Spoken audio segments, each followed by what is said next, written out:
I'm just thinking about how these videos, well actually I'm thinking about the relationship between these videos, not so much mine, but all these videos on YouTube really, how they work in terms of their relationship between, you know, what the content is, what kind of things people say, and what the visual content is. Because it's a kind of visual medium, you can see me talking, and we do kind of watch one another. And our words and our ideas are accompanied by visuals of some kind, even if it's just, you know, those visuals rendered as on-screen text. So I'm just thinking a little bit about that, and particularly in relation to the look of the person, really, I suppose, and not just the look, but the activities of the person on screen. And it's really, this will probably sound like a long way away to start from, but the thing I'm reminded of is an older episode of Beavis and Butthead from about 15 years ago. There's a great episode, and if you don't know Beavis and Butthead, it's two 14-year-old boys who seem to live by themselves. You never see their parents. Completely obsessed with sex, as 14-year-old boys are, completely obsessed with heavy metal music. Out of control, really, in the best, most fantastic way. But there was one episode when they're watching MTV. They spend a lot of time watching MTV videos, and a lot of their banter is kind of commentary on these videos. And they're watching one of these videos, and it's got I can't remember quite the details, but it's got a girl on it who's very attractive. She's very half naked, and Butthead is like, his eyes are fixed on this girl's breasts, and he's saying, "Look at those boobs! Look at those boobs!" And Beavis all this time is talking to him, talking on like this. And at one point, Butthead says, "Stop talking, Beavis. I can't see the boobs when you're talking. It's like the words get in front of the boobs, and I can't see the boobs for the words." It's a brilliant observation. But I'm just thinking, you know, is there a kind of correlate of that on YouTube? Is there ever a case when not so much the words get in front of the boobs, but the boobs get in the way of the words? And not just boobs, but other kinds of things get in the way of the words. I think there is a sense in which they do. I mean, I don't think I'm alone in the fact that if I watch a video and it is, you know, and it is delivered by, and it is delivered by a woman whose breasts are visible, and you do feel this kind of little weight on your eyes, which if you're like me, you try to resist, but not always successfully. You do feel this little weight on your eyes, kind of pulling your eyes downwards towards where the boobs are. And quite often I'll watch a video, and well, not often, but I sometimes watch a video and I'll think, actually, I've just spent the last 5 minutes looking at this person's boobs and I didn't hear a thing. So I have to kind of go back and listen to the video again, second time through, for content. So I'm just thinking about that, really. I suppose with the, I suppose to the extent there's a number of problems with that, clearly. But kind of gender politics aside for one moment, I mean, one of the problems with that is just that, you know, the human brain is a slow processor in many ways. You know, the bandwidth of consciousness is something like 8 bits. So if half of those bits are given over to looking at a person's boobs, there's less bits available to actually take in the content. So as I say, you know, quite often I do miss bits because my attention has been distracted. And not boobs, just boobs actually. It might be distracted by some fancy editing technique, or it might be distracted by some other weirdness about the video itself, which is probably the point. So I think there's a good reason for it. We are, as I say, we have got this limited bandwidth, and any distraction will easily soak away some of that attention. Yeah. Okay, there's a kind of a follow-up to that, which I'll think about in a minute. But one of the things I'm interested in right now is that what's happening when I'm not distracted.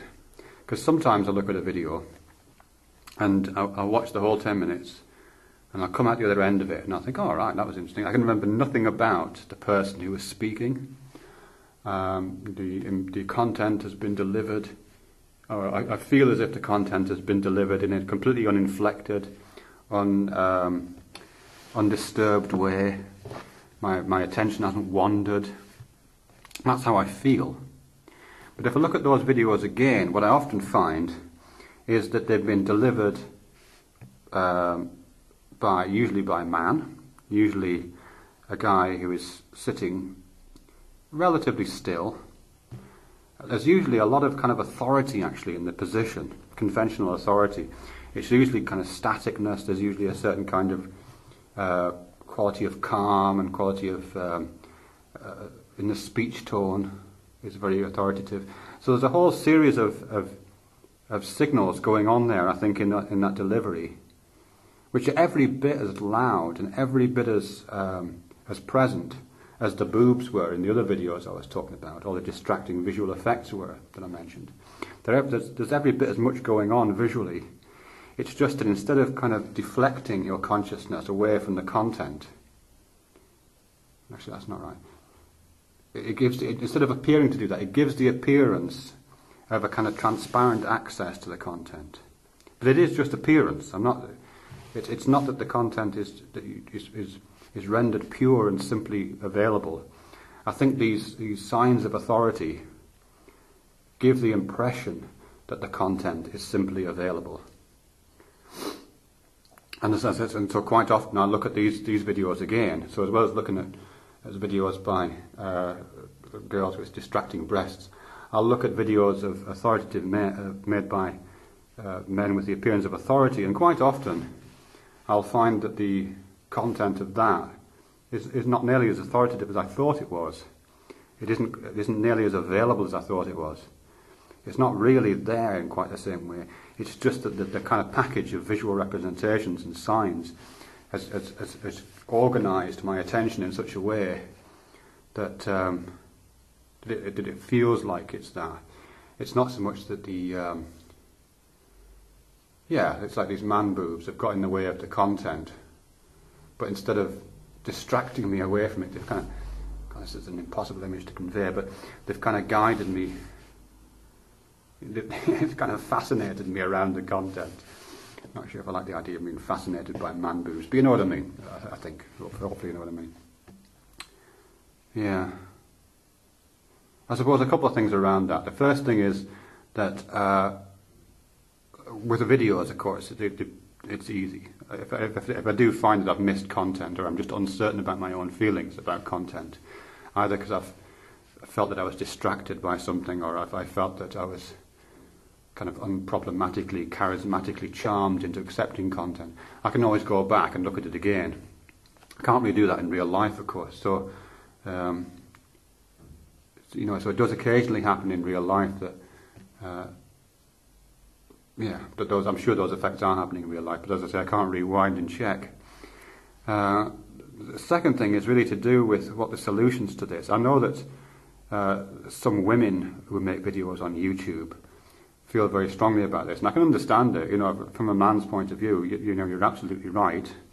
There is definitely, in my opinion at least, a distracting effect caused by the kind of gender relations and the things like those desires and approaches and attitudes that we all have. There definitely is something going on there, so it's right to be wary of it. I'm just not sure what the response is. I mean, I know some people don't put themselves on camera. Some women don't put themselves on camera. They'll use visual images instead, and I can completely respect that. There is something odd about it at the same time, though. It is like kind of voluntarily going into purdah, isn't it? It is a kind of veiling almost. It's voluntary, so I'm not suggesting there's anything untoward about that. But it does have that kind of, it does smack of that. And if I was to make any, I wouldn't dream of doing this, but if I was to make any kind of suggestion about how my own distractions might be minimised, it would start to look as if I was asking for veiling, and of course I'm not going to do that. My favourite speaker, actually, and this probably sounds tangential again, my favourite speaker is not really a YouTube person, but his videos are on YouTube, and it's a kind of theorist called Slavoj Zizek.